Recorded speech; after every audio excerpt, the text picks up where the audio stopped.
Sir बताइए अभी कौन से स्टॉक ऑफ द डे होंगे आज के लिए? जुबिलेंट फूड, इसके फ्यूचर्स में बिकवाली करने की राय है। मजबूत बाजार में भी आमतौर पर शॉर्ट कॉल आता नहीं, लेकिन आज यहाँ पर शॉर्ट कॉल इसलिए है, बड़ी इंटरेस्टिंग चीज़ें होती दिख रही है।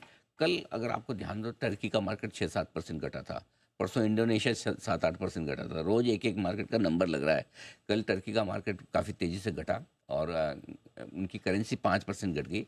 पूरे साल भर में उनकी करेंसी करीबन करीबन 7-8% घट चुकी है। तो पहले तो मैं आपको एक बार लेवल वगैरह दे दूं। 655 के स्टॉप लॉस से बेचने की राय है। 622, 615 और 600, ये 3 टारगेट लेकर चलें। अगर गैप से ऊपर खुल जाए मार्केट के मूड माहौल के साथ तो और भी अच्छा, तो बेचने में डरे ना। ना गैप से खुले तो फिर उस समय देख लें कि क्या कुछ होता है। अगर 650, 655 कल के हाइस के आसपास के लेवल मिल जाए, वो तो बेस्ट लेवल अगर बेचने के लिए मिले तो मिल जाए तो ठीक, नहीं तो नोट करके रखने में कोई हर्ज नहीं। अदरवाइज भी आप बेचने का एक मौका देख सकते हैं मूड माहौल को देखते हुए। क्यों बेचना है वो समझिए।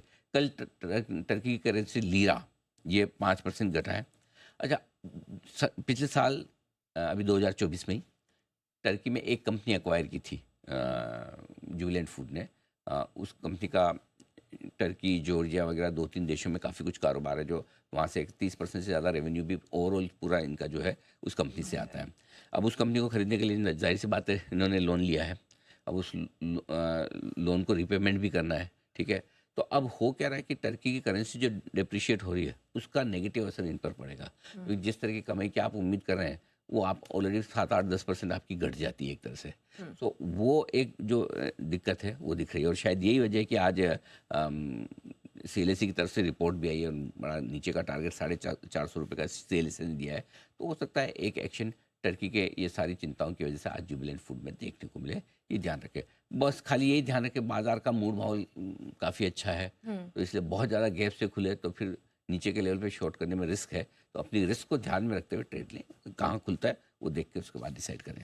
दूसरा स्टॉक है, स्टॉक नहीं सेक्टर है, वायर एंड केबल सेक्टर। क्योंकि आज जो खबर आई है कि अदानी ग्रुप अब यहाँ पर एंट्री करा है। उन्होंने एक कंपनी के साथ जॉइंट वेंचर किया है 50-50 का।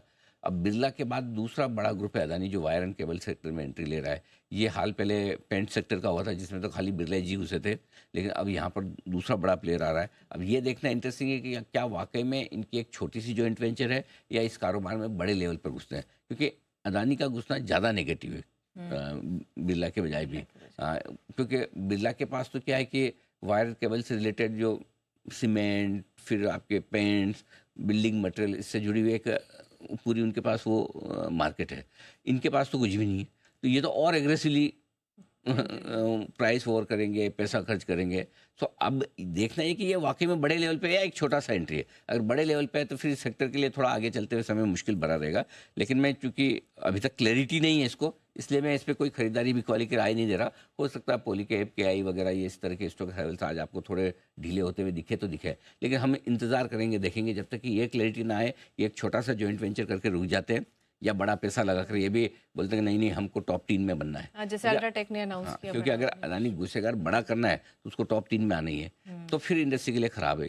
फिर या तो ये कि कोई एक आध कंपनी बिक जाए या फिर सबके हाल खराब हो। तो let's see, wait and watch. इसलिए मैंने बाय सेल कॉल नहीं दिया, खाली है। बाकी आज जो स्टॉक्स जहां पर हमने खरीदारी बिकवाली की राय दी है, मनापुरम जनरल फाइनेंस आज वायदा कारोबार के बेंच से आया, खरीदे 208 के स्टॉप लॉस के साथ। 218, 223, 227 का टारगेट है। आज बोर्ड बैठक भी है फंड रेजिंग पे। हीरो मोटोकॉप, इसके फ्यूचर्स में खरीदारी करने की राय, 3500 का स्टॉप लॉस है। 3585, 3605 और 3630 के टारगेट के लिए। और टीवीएस मोटर्स में भी खरीदारी करने की राय है 2295 के स्टॉप लॉस के साथ, 2335, 2375 के लक्ष्य के लिए। ठीक है, तो ये है आज की स्टॉक ऑफ द डे। लेकिन चलिए सर बाजार पर भी एक बार नजर डाल लेते हैं।